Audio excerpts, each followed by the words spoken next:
The Hattersley class, Basic Printmaking, How to Make and Use Contact Sheets. A contact sheet is one of the photographer's most useful tools. It is a piece of 8 by 10 enlarging paper on which all the negatives in one roll of film have been printed together.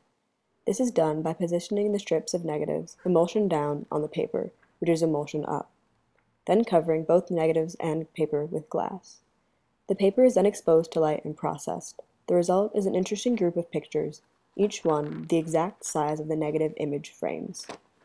The contact sheet gives you a convenient preview of future enlargements and helps you sort out, in a very economical way, your thinking and feeling with respect to your photography. That is, you can make many important decisions concerning your pictures without having to make expensive enlargements in order to see how far you have come. Beyond that, contacts are nice to have and to look at from time to time with the reading glass. Some photographers find them so satisfying that they never get around to enlarging most of their pictures.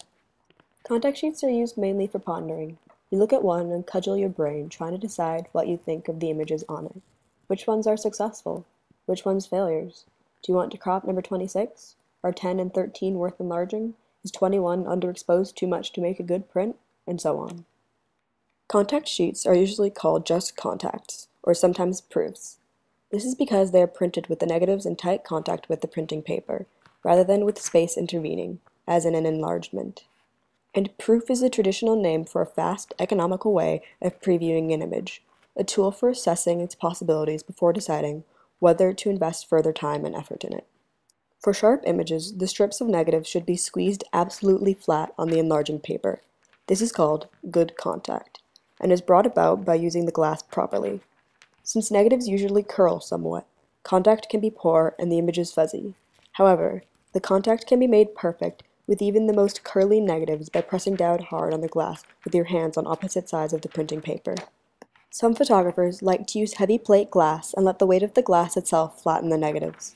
If the glass is 11 by 14 inches, or slightly larger, its weight is usually sufficient, and that size is very convenient to work with. You can also buy special contact printing frames with the heavy glass already in them.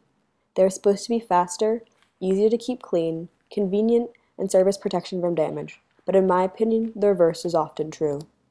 The cheapest approach, and a very efficient one too, is to use ordinary, lightweight picture frame glass and hold it down for each contact sheet exposure.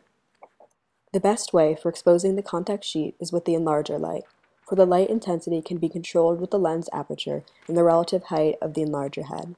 However, ordinary overhead room lights will also work, but they may diffuse the light to a very slight degree.